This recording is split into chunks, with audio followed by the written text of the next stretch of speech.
Hello, bonsoir, and welcome to the Get French Football News Show. I'm your host, Nathan Staples, and joining me this week are GFFN writers Philippe Bargil, and we'll be later joined by Lucas Mirani. Whoever said that Ligue 1 was a one-horse race, as Paris Saint-Germain are facing a real test of character even this early on in the season? Are the wheels already falling off? Is anyone taking advantage?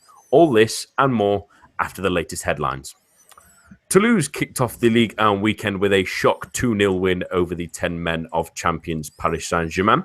Yann Boudigues scored from the spot after Serge Aurier saw his second yellow card, and Jimmy Durmaz sealed the victory with 10 minutes remaining. The result lifts Le TFC above Paris Saint-Germain into third place. The early game on Saturday saw another shock result as Lorient triumphed over Lyon. A Jimmy Cabot strike in the second half earned the hosts a 1-0 win, who will also have goalkeeper Benjamin Lecomte to thank for his heroics in keeping L'OL at bay. Monaco came from behind to win 2-1 at Angers, who had a goal disallowed just after half-time. Farama Diédhiou gave Stéphane Moulin's side the lead, but a Camel Glick header and an own goal from Dixon Wakande Kembe kept the Principality in second place. Nice sneaked a 1-0 win away at Nancy thanks to an Alassane player strike to stay in top spot, while Saint-Etienne pulled apart a 10-man Lille 3-1 after Frank Berrier was sent off for 2 yellow cards, the second coming from a handball on the halfway line. SC Bastia won 1-0 against Guingamp at the Furiani, with both sides finishing with 10 men. Marcel was sent off for the visitors for 2 bookable offences before Enzo Crivelli scored the only goal, only for the French under-21 international to see red himself 3 minutes later. Dijon claimed another victory at home with a comfortable 3-0 win against Rennes, thanks to a double from last season's top scorer, Luis Dione, with a Jordan Murray strike sandwiched in between, while Metz beat Montpellier thanks to a penalty from joint top Ligue 1 scorer Mevlou Turding. Caen and Bordeaux played out a scoreless draw early in the multiplex, and in Sunday's late game, a first Marseille goal for Clinton Ng and a Bafétimbi Gomis penalty cancelled out Emiliano Sala's early finish to hand l'OM a 2-1 win over Nantes.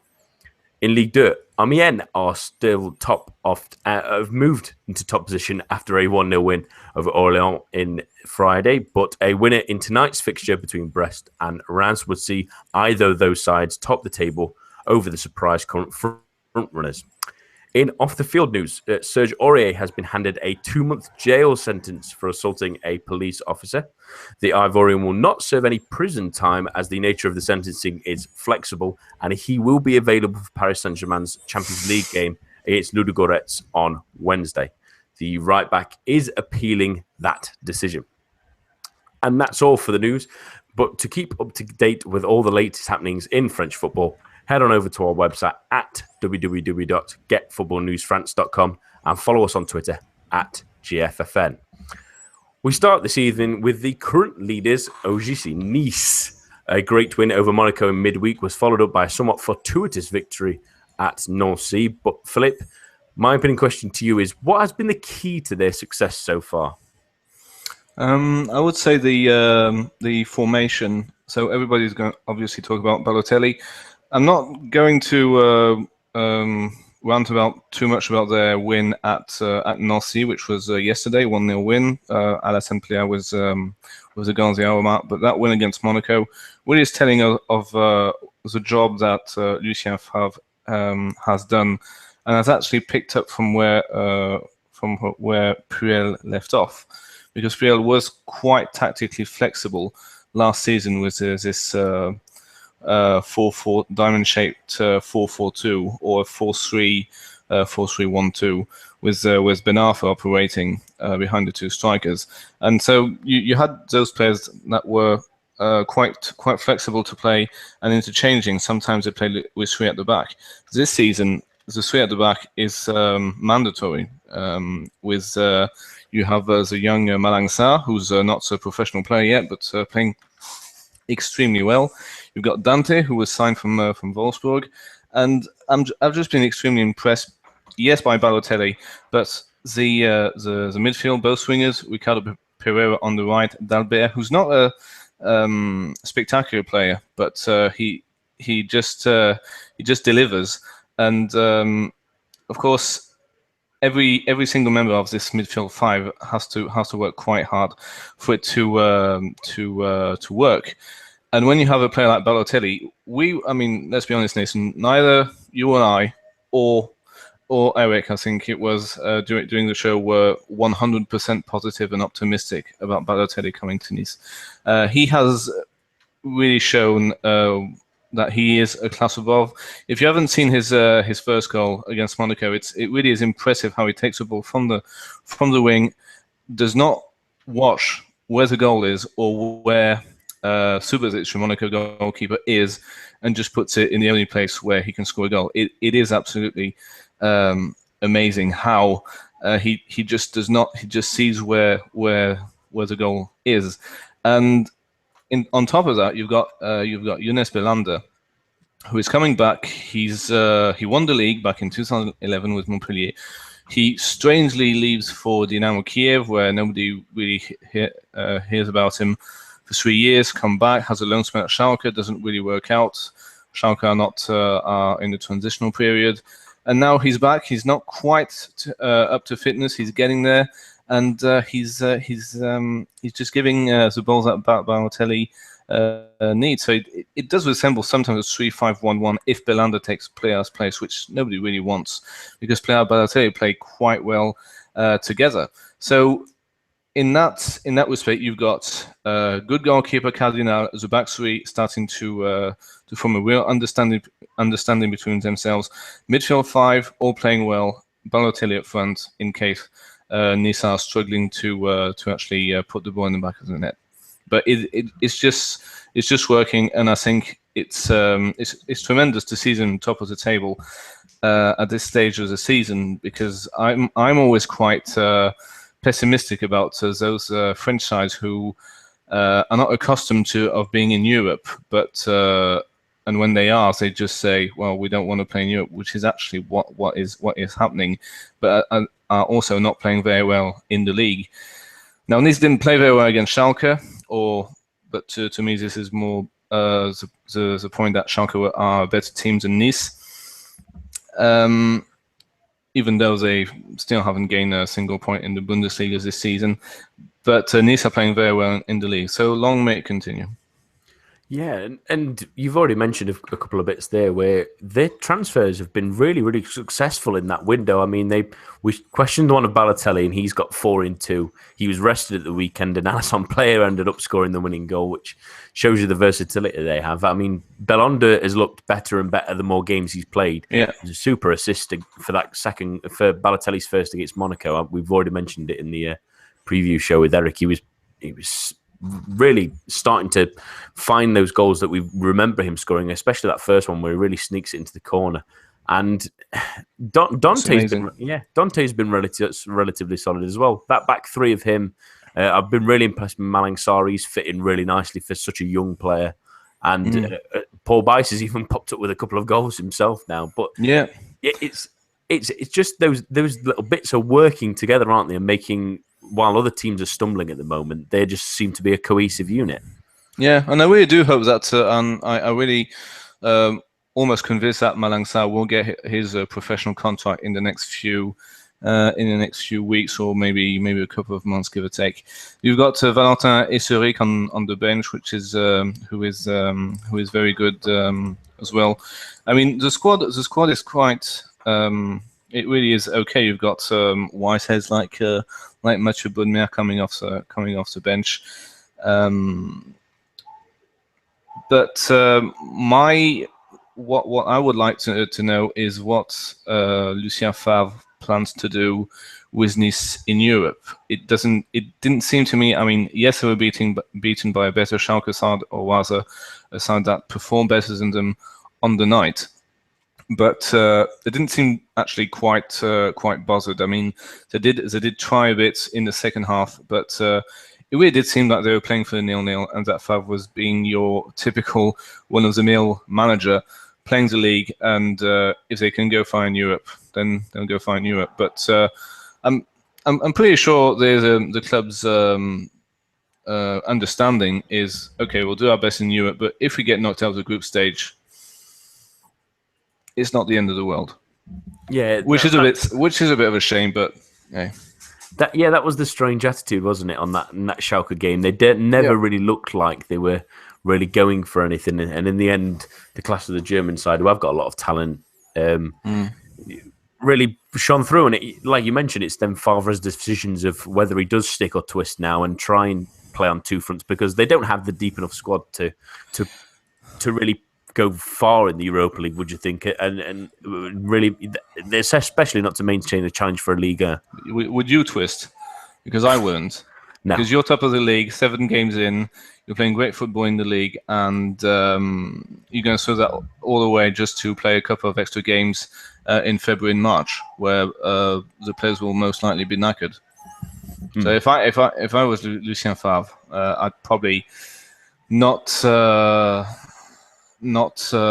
play 100% in the Europa League, because we're talking about a side that has genuine chance of making the top 3, which is amazing, absolutely amazing. I mean, Nice are one of those sides. Once every 5 years, they have a good-ish season. Now they're top, and with PSG not playing very well, they just beat Monaco 4-0, which sends some kind of a message. Just shows how promising this all is. Hey, Lucas. Yeah. Hi, sorry for the delay. That's okay. No, it's a good time to join us, Lucas, as we're still on Nice, and I don't want you obviously are managing to watch them every week for the GFFN at the moment. How have you been impressed by their start to the season, and more importantly, can they keep it going? Well, that's a good question, because actually against Nancy, I was very impressed. Not because of their performance, but because the real measure of the best teams is that even when they don't play well, they get the 3 points. And I thought it was not a great performance, but they were able to rotate their team and rest a couple players and still come away with the 3 points. And I think that's a great indicator for the future. And I do think they can challenge for the top 3 this season because of their strength and depth. And we were just mentioning there as well with Philip, with the Europa League still on that slate as well. Can they really fight on 2 fronts with this kind of squad, or do you think they should try and focus with the position they're at the moment and with others stumbling? Should the Liga be their complete focus at this moment in time? I don't think so, because I think the Europa League, there's nothing like Europe for the fans, and I think fans love a European run. And not only that, I think they have enough depth to be able to challenge on 2 fronts. And real quick, I'll give you an example, is Mario Balotelli has obviously been a huge part of their recent success, but someone who's been a bit underrated is Alassane Plea, and he scored 6 goals last season, and he's already got 3 this season. And I think him having a better season and kind of stepping up into that role could be a huge, huge benefit to Nice as they try and challenge on 2 fronts. Do you reckon Nice can get out of the group stage? It is quite a tough group with Schalke and Red Bull. It's a very tough group, and they were very poor against Schalke, and they did not play well. They have to improve if they want to get out of the group. I think they can. I think for them, a realistic goal in Europe would be the round of 16. Because we were just talking about this with Nathan. We saw Nice were actually quite complacent. Like if the result was not 3 points against Schalke, it didn't really matter. It was some kind of very defensive and not particularly adventurous approach towards that game. So I don't know if Favre is going to keep that same approach for the other games, or anything. But yeah. Well, what do you make of the whole approach towards the Europa League?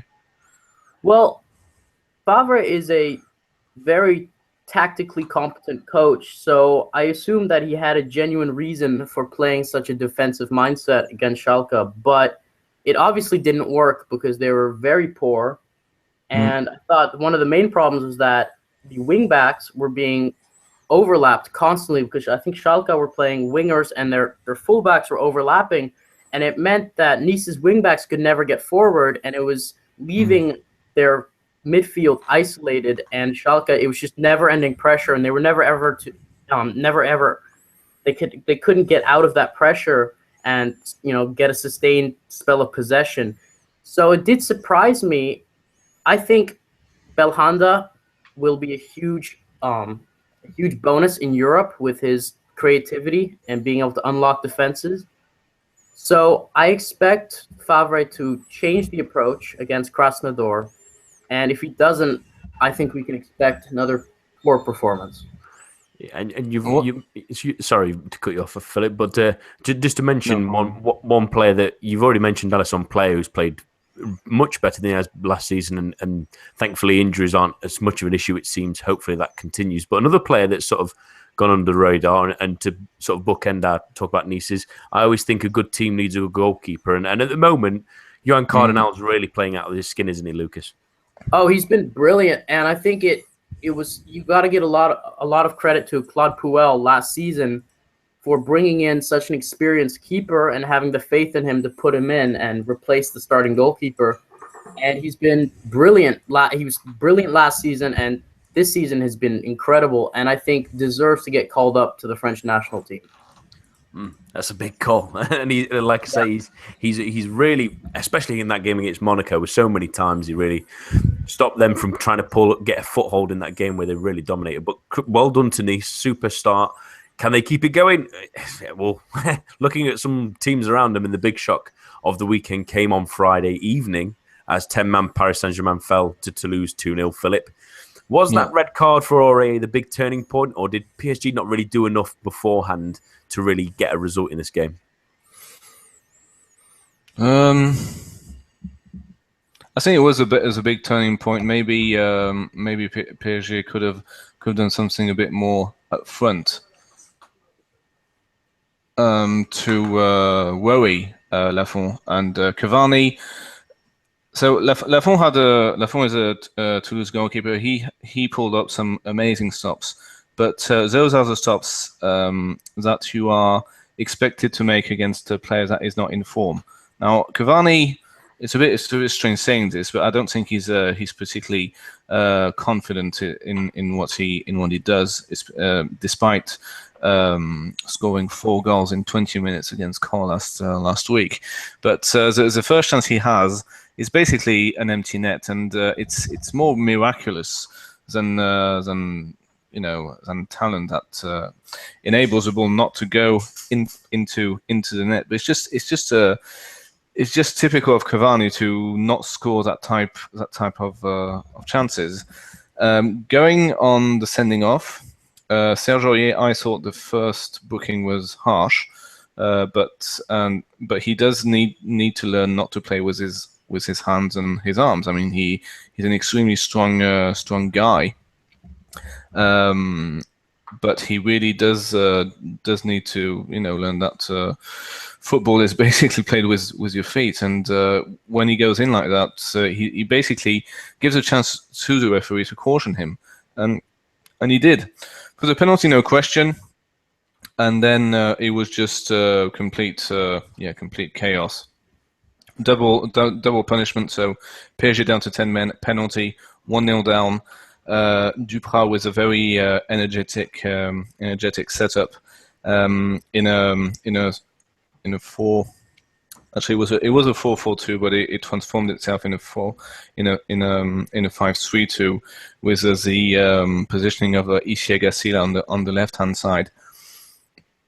It's you just didn't fancy PSG to equalize, and then one of the strangest decisions. Unai decides to replace Matuidi with Motta. I think it was Matuidi who went off, and then Motta should have been sent off.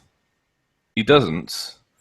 I'm pretty sure that he would have been sent off had PSG not been down to 10 men, and then he just carelessly gives the ball away to Diomaz, who makes it 2, and you just think, yeah, well, it's deserved for Toulouse. It's completely 100% deserved for Toulouse, and PSG didn't do enough to take something from that game. And so from a quite negative approach, Toulouse managed to get the 3 points against the champions, who are extremely fragile at the moment. Yeah, and it's a massive result for Toulouse as well. But I do want to mention, Lucas, we've mentioned at times Edison Cavani and his struggles up front, but I did want to talk about another player who's maybe not been as lightning as he can be, and that's Angel Di Maria. It's been terrible. Do you think he's not really putting in the same kind of effort and he's not having the same kind of link-up play as he had last season? I do, because Di Maria is obviously a hugely talented player, but we've seen this before where at Manchester United, when he goes through a dry spell, he is extremely poor. And I think he has not started the season well. And I think if he had started the season on form, PSG would not be in the spot they are now, because on his day, he can change the game in an instant. And I haven't seen that type of quality from him. Philip, what are your thoughts on the Argentine? I mean, some may say that obviously playing in the Copa America and coming back obviously would tire him out a little bit, but there's been really diminishing returns. I mean, he's had 2 assists so far this season that were both in that game against Metz, but other than that, he's not really created that spark that he can. Yeah, he. So basically, for a random player, he's okay, but we all know that Di Maria is not a random player, and that he is expected to take the ball and see the movements of players such as Lucas or Cavani to try and create something decent. And he just doesn't do that. It really does. It does feel like Lucas said back in his Manchester United days, where he does have this glimpse of class. The controls he makes are absolutely wonderful, but it just seems to be that kind of player where when the whole team is playing well and winning, he can do amazing stuff. Like we saw last season against Angers, I think it was some absolutely fantastic piece of football. But I'm not sure he's a type of personality you would want when things aren't going to plan and where players really have to dig deep to get a goal or 3 points or qualification or something like that. I just don't think he's that kind of player. I mean, you could probably back me up, Nathan. You being a Man United fan, I don't see that in the guy, and this is the first time. I mean, this is the first time in a very, very long time that PSG have not had it all served on a plate for them, and you can see that a lot of the players are actually not ready to put their hands in the dirt and do the job. And I think Di Maria is a culprit in chief, and is made a culprit in chief because of his technical talent. But when it comes down to it, I don't think he's the type of guy that really needs to be called upon to get yourself out of a mess. I mean, maybe you have some examples when he was at Man United, but it's what I'm feeling having watched him for a couple of years.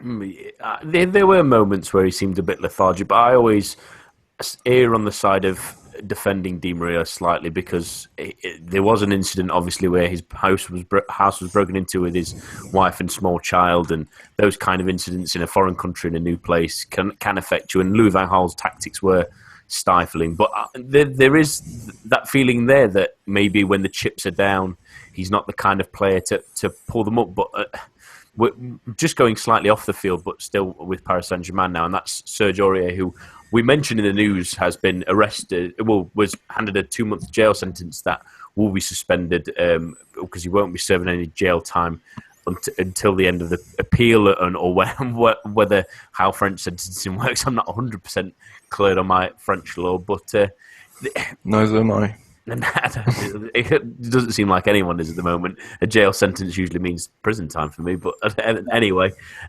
Lucas, I wanted to chat to you about this. This is his 4th incident in the last in the last year or so. The other 3 being found guilty of driving without a license. Is the Ivorian starting to become maybe a liability and maybe a PR nightmare at Paris Saint-Germain? Well, I think from a PR perspective, he's obviously a nightmare for PSG because no one wants their players to be, no matter, it doesn't matter if he doesn't serve the 2 months in prison. It's the fact that he was sentenced to the 2 months, which does not shine a good light on the club.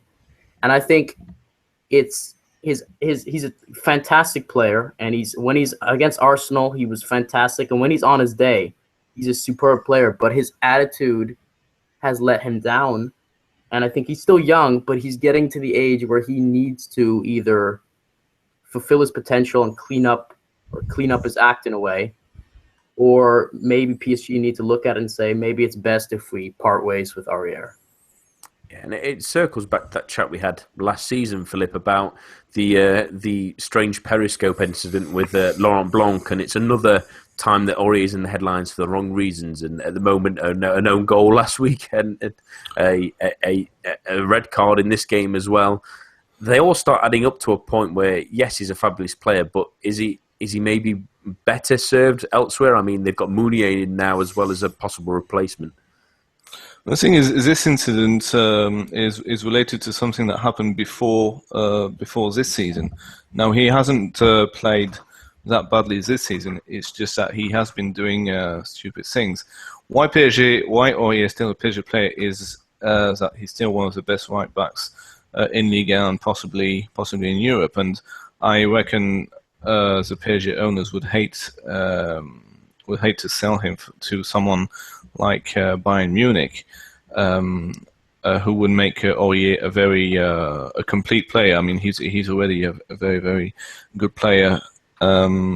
Maybe more going forward than defensively, but he's still very, very much a prized asset. And I think clubs would still want to pay a hefty sum for that guy. But yeah, that's a PSG's conundrum. I mean, they have a player who has done some stupid things, and I do believe that his off-pitch antics are over. I reckon that the red cards or the own goals he is scoring will make him a better player eventually, and especially defensively, because going forward he is very, very good.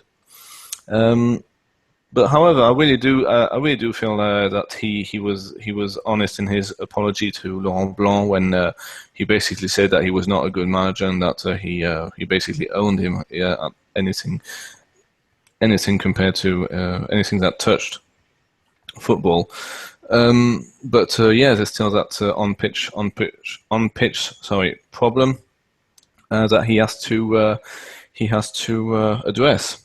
So I think it'll be okay in the long run, but it is a very, very those are very trying times for Serge Aurier. Is this last chance saloon for him, Philip? Really? No. That's the worst part. It's no. I just don't see PSG saying, okay, we're going to sack you. You're out, because PSG will want a solid 30 to 40 million euro to part companies with him. I mean, he is very, very good. That's the problem. That's the problem. And maybe if he does another very stupid thing off the pitch, but this is coming back from last season. He's coming back from last season, and this law system in France, just like everywhere else, takes time. But I don't see Aurier's future at PSG actually threatened. I'm not sure if that makes much sense, but that's when you have such a good player, you just try and make it happen. Really try and make it happen. Even though when you look at Aurier's performance, I mean, why PSG didn't progress against Manchester City was partly down to him. But Blanc did play him, and Unai is playing him, and Unai is not playing every. There's one player in particular that Unai is not playing, who is very, very good. But he keeps playing. They'll probably keep playing Aurier because he's the best right back PSG have and had last season.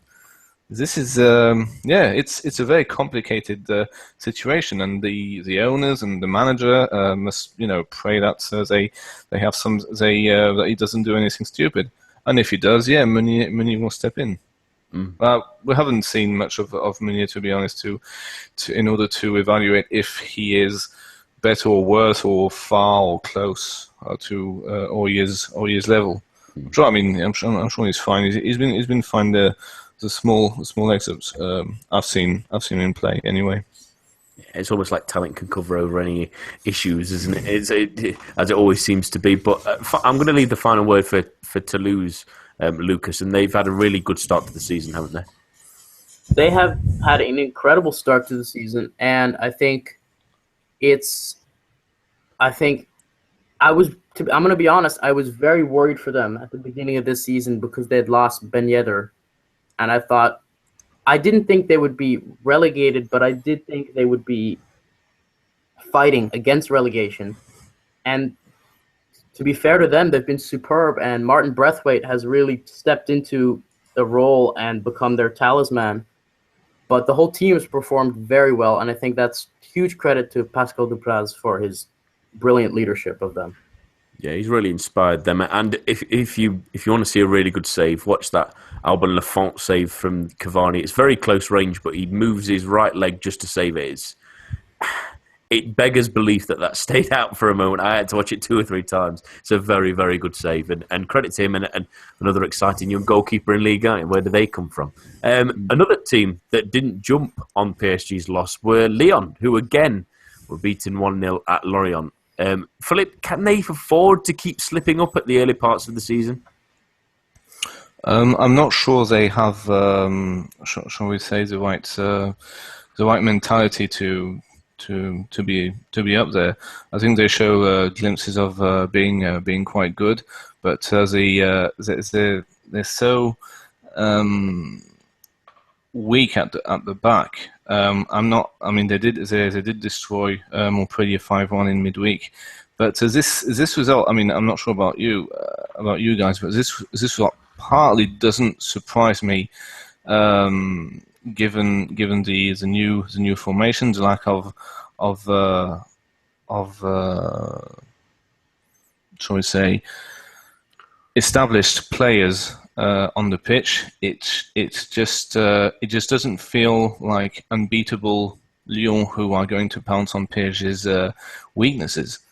It just the whole setup looks just too fragile to keep going, and a couple of away defeats here and there is really nothing surprising.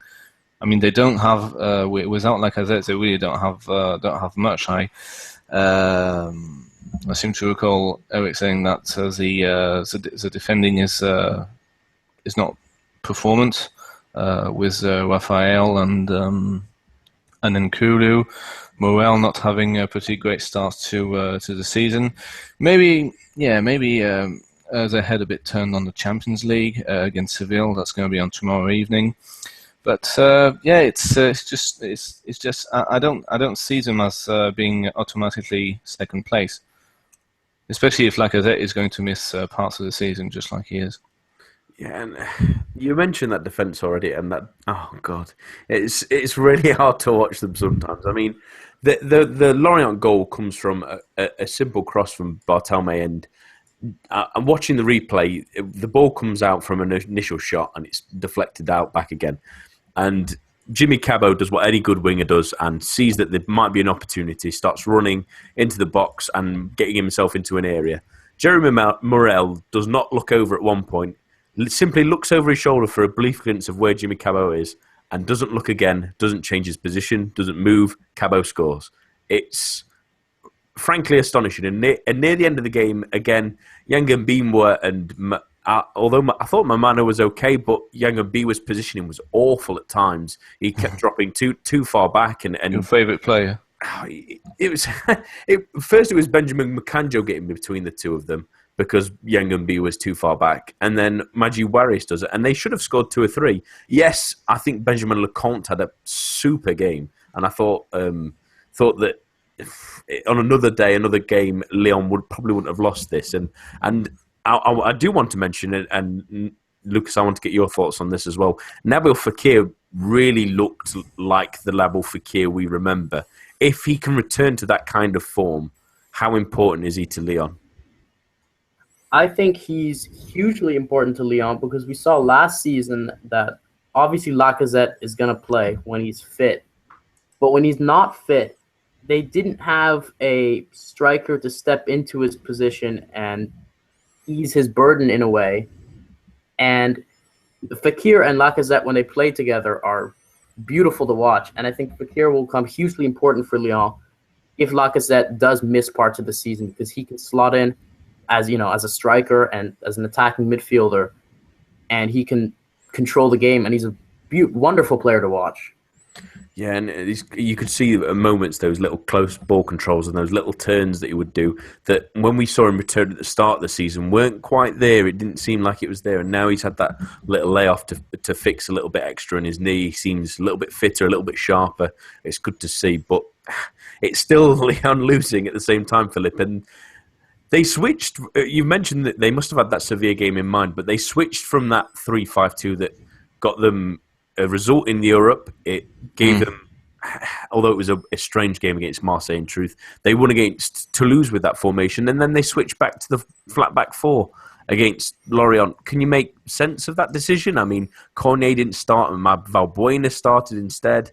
Gazar was on the bench, so they didn't try him either. It seemed a little disjointed. Can you make sense of them trying to change what seemed to be at least working for them?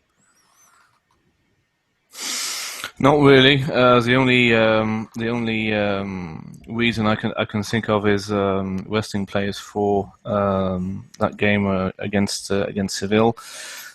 To be honest, Lyon strike me as a side that is not particularly confident in its tactical positioning. Shall we say? I don't feel like Genesio is more confident of what he's doing than Lucien Favre, for instance, which can be understandable given the different levels of experience, etc., etc. So yeah, apart from that, I'm not quite sure why he did revert to a back four, and hopefully he does not try something new against Seville. I mean, it is quite important for Lyon not to lose that game. It's a very big game if they want to be in contention for the top two, because as we see it, I mean, we're not Serie A experts or La Liga experts. As we see it, it would be quite a bit of a success for Lyon to get through the group stage. It would be great for French football. But I mean, I don't know about you guys, but I'm expecting Monaco to do better in the Champions League than Lyon, which is a bit ironic given that Lyon finished above Monaco when Monaco had to go through a playoff game. So yeah, I'm not particularly optimistic for tomorrow evening. No, and Sevilla look a tidy side under Jorge Sampaoli. Yeah. They've started the season really decently, but finally on Lyon, Lucas, I wanted to ask you. It's been a couple of awkward results to start the season, and is Bruno Genesio under pressure already, really, to start making them a little bit better, especially with Paris Saint-Germain also slipping up? I don't think so, but I think if Lyon continue to lose games, that he will very quickly find himself in an awkward position, because I think he's earned himself the time to adjust Lyon and to try and fix their problems, because last season they were brilliant in the second half of the season, I thought, under his leadership. And I do think, though, for a club like Lyon, it's a nightmare situation for them to be playing catch-up the whole season in Liga. And I think that's not something they want to be doing, and they definitely need to turn this form around quickly if Bruno Genesio wants to stay in the Lyon job.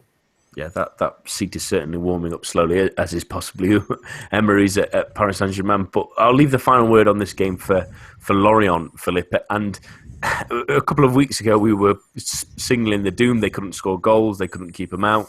2 games later, 2 1-0 wins, and magic has been restored, hasn't it? Yeah, a lot of they really got a bad rep from that bad start to the season, but to me they did manage to pull out 2 crew is a bit of an overstatement, really. But to me, signing Michael Siani, who used to play for them, used to be very good. He's actually a France international, and Arnold Mvemba, whose last good game in his career was actually for Lorient, which was probably 5 years ago, is great. We all agreed that Lorient will be in or around the bottom three. But I think with these two players, so Siani at the back and Brembo in midfield, I mean, they've got the experience, and I think they'll grab points that they need to stay up with that type of player. Beating Lyon is absolutely massive for them. It's unexpected. It's a big surprise for basically, I mean, all of us. I expected Lyon to win. I hoped they would win in order to be confident for their Champions League match, but sometimes things don't go the way you want them to go. So yeah, I think they'll be okay. They'll struggle. I mean, they don't have a world-class squad or anything, but I think they're out for a fight. So I'm not particularly worried. I'm worried for Nantes though. But that's for another. Yeah, we'll get onto those in a moment. But I will give Lawrence some credit. I've been harsh on them in recent weeks and worried that they might slump quite harshly. But Ripoll's made the changes. He's decided that he can't really play Mukanjo and Waris together. That was a good decision because that 4-5-1 with Barthelme and Cabo out wide, they worked really well together. The midfield was much more solid. But credit as well to Benjamin Lecomte, who I've not been particularly impressed with the start of the season. I think he let in a couple of weak goals, and he really came to the fore in this one. He had a real duel with Nabo Fekir and kept him at bay. Had some super duper saves, and they need someone like him to step up with a relatively. They're slowly getting slightly better, this defence. They're still not perfect, and they're still not humming, but they're getting better. And with a good goalkeeper behind him, that always helps. So, yeah, credit to Lorient and Ripoll for making the changes that needed to be done, because this team, if it wasn't going to happen, they were going to be bottom. Let's be honest. They really struggled at the start of the season. And credit to them for turning it around. But we'll head on to the Ligue 1 medley, and we will talk about that Marseille-Nantes game and not have you a little bit worried, Philip. They took the lead with Emiliano Sala's little stab, but after that it was one-way traffic, wasn't it, really? Yeah, even though the penalty was quite harsh, wasn't it? Yeah, I think it's a penalty. But it cannot be given. Yes, but it wouldn't be the end of the world scandal, shall we say, if the referee hadn't pointed to the spot. I'll leave that for you to say. I would say to me, it is between two quite ordinary sides, but at least Marseille have something about them. They have talent up front. Gomes can score the goals. Thauvin and Cabella are not bad players, and so isn't Clinton Ng and Sarr. I've also been quite impressed with Zambo and Anguissa. I'm talking about generally. I'm not talking about last night. But to me, not are just. I'm not really sure where they're going. It was completely predictable as well. They finished two seasons in a row. Sorry, they finished with the worst attack in the league, which is saying something. They still finished 13th or 14th or something like that. Then they get René Girard, who's not particularly renowned for his attacking sense, and he plays an extremely complicated formation. Still plays a 4-4-2, a diamond shape 4-4-2, and you need a real genius player to play in that hole, like Puel and Ben Arfa. And it's not to ask for young Amin Harit. I mean, he did play very well this summer in the youth tournament, but. Come on, this is hard. This is very hard on the guy. So yeah, I'm really not surprised by the result. I wouldn't have been surprised by 1-1, but it's just it's just not surprising at all between one side that has a true goal scorer, an experienced goal scorer, and the other side who has very, very lot of difficulty of putting the ball in the back of the net. And they did miss a penalty against Saint-Etienne as well. So they did play against Saint-Etienne, I think, for more than a half. I think it was probably for 3/4 of the games they played against 10-man Saint-Etienne. They had a penalty, they didn't score it, and then they couldn't score afterwards. And it's not surprising. No, So it's extremely negative all around, and I just can't see René Girard lasting the whole season. Yeah, it was a crazy game, that game. We mentioned it in midweek that not failing to score. It was the 16th minute. Malqui was sent off, so they played the most of the game. Perrin was injured before 20 minutes. So was Pogba. They both were taken off because of injuries. So they're missing their two main centre backs. They had a right back who replaced one of them, sent off as well, and they still couldn't score for 80 odd minutes, which should tell you all you need to know, really. And Lucas, I think Salah looked as surprised as everyone else that he'd scored that goal. But let's talk about Marseille. Gomi took a few chances to score, but they look quite interesting in attacking areas, and they've got talent there, haven't they?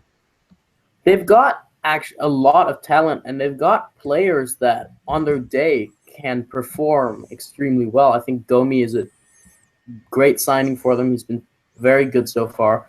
And I think Cabella and Tovan, when they're on their day, they can run a game. But when they're not playing well and they're out of form, they look like they're not on the field. And I think if the manager of Marseille, and not a Passy or whoever else maybe replaces him, can get the best out of Cabella and Tovan, I think they can become a good, maybe not a great, but a good team in Liga and maybe start rebuilding. But it all depends on getting the best out of those two. And an interesting quote from Tovan this week. He wants to become the Francesco Totti of Marseille. I'd possibly take those words with a pinch of salt, given his career of.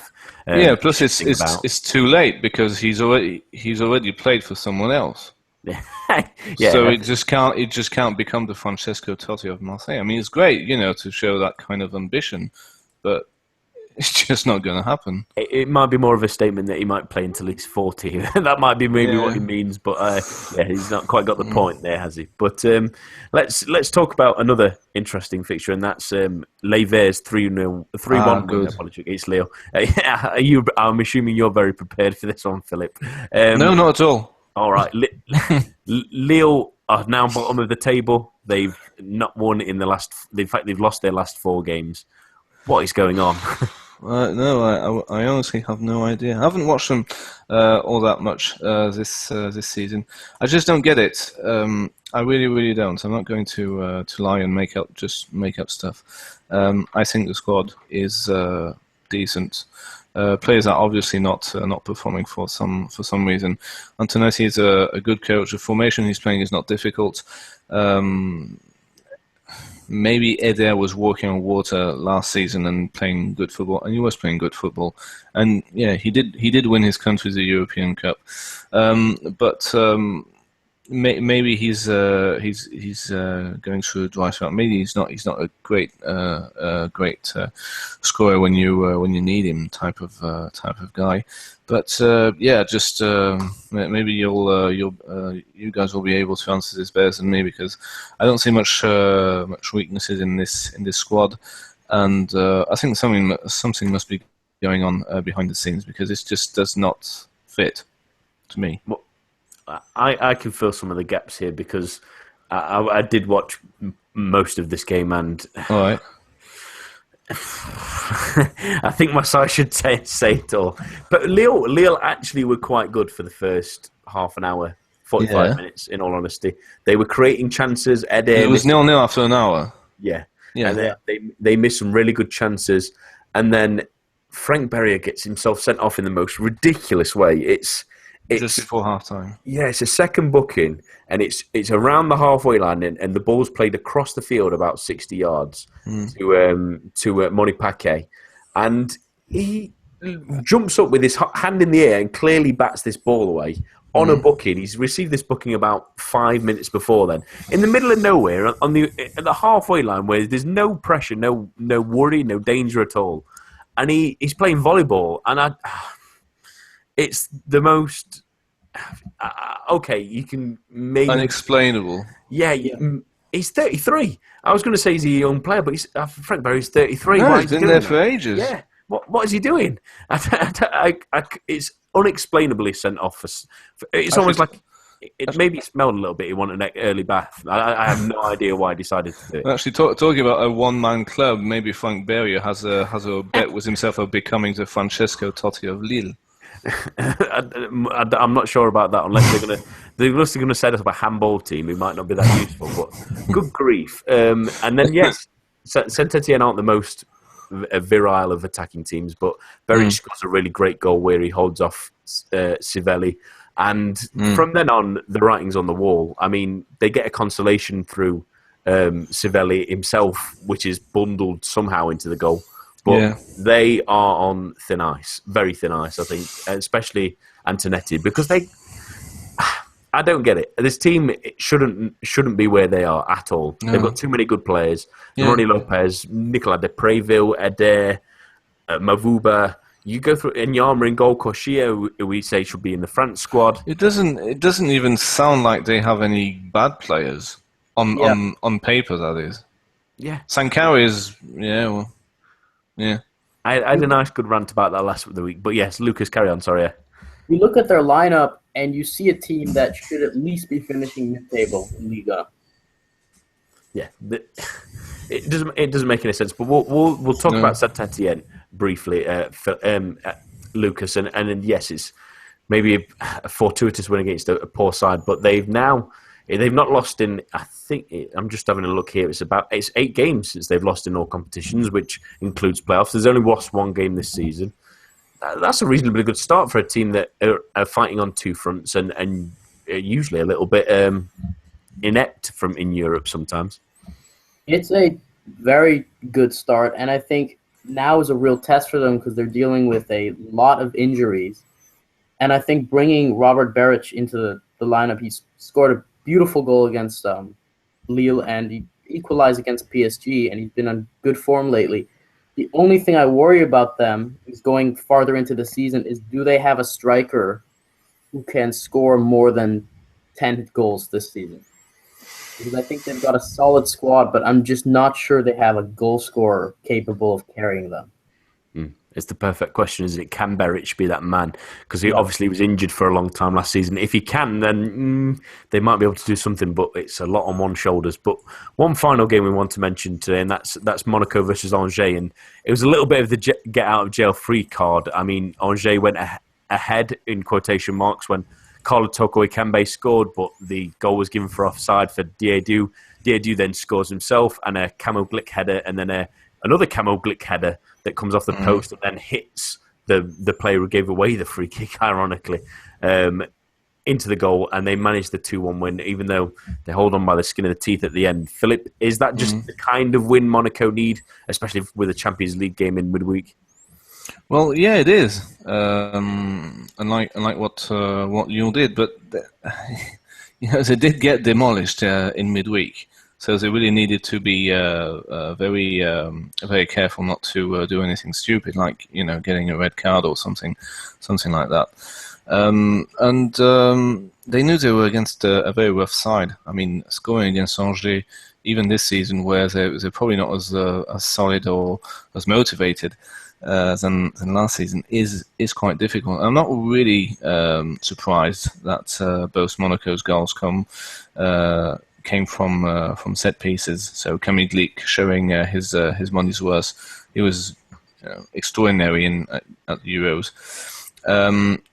So it is quite good for Monaco to get that kind of result against that kind of opponent. Again, it shows resilience, and it shows that the players are not happy to have been beaten 4-0 at Nice. And that it wasn't impressive. Let's be honest. But it does mean that the players wanted to respond, and they did. So fair play to them. When it keeps their were they playing on playing tomorrow. They're playing Bayer Leverkusen tomorrow. So Leverkusen. that'll be That'll be rough. Yeah, that won't be easy. Yeah, it's a very big game for that group, especially. Yeah. That's a very big game, and it's at home. Yes, it is. Yeah, they played at Tottenham away, wasn't it, in the first leg? So yes, it's at home. But it keeps them in touching distance of Nice. They're just a point behind them, Lucas. So it was another important result for them, and to get back on the horse after what was relatively inept performance at the Allianz Riviera in midweek. At the end of the day, it's 3 points, and I think Leonardo Jardim will walk away from this game saying, we didn't play great, but we got the 3 points, and that's the most important thing, because I think against Nice, the scoreline made it look like they were destroyed, and I mean they were obviously the worst team, but I don't think they deserve to lose 4-0, and I think if they'd lost against Angers, it could have started a spiral.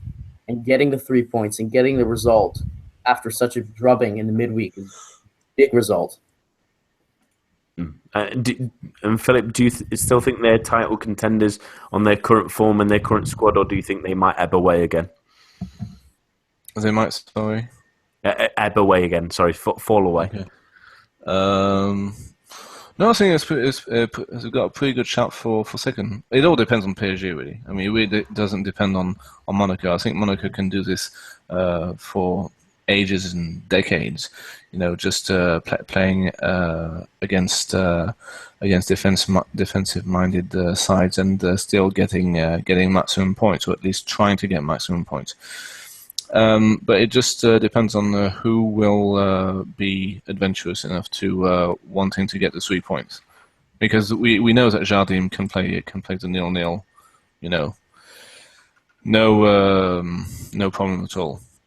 But no, they'll be up there, no problem. They've got squad depth. They've got a lot of squad depth. Yeah, and getting those wins at this time of the year while other teams are slipping up is very important. But I do want to give a little nod to Angers, who were pretty good in this game. I don't think they'd actually deserve to lose. It's such a harsh decision on what should have been the opening goal. I mean, Farma Diadou is maybe a toe offside if you're pushing it, and it's fair play. They didn't let that knock them, and they did go in front, but there's a couple of unlucky goals. Maybe the free kick's a little bit harsh as well that leads to Monaco's winner. But Carlin Toko Ekambi is a player we should be keeping an eye on, because since he's joined RJ this summer, he's really played pretty well for my money, and he played really well in this game. Especially, he should have got a goal. He set up the goal that ended up happening. He scored 2 already this season.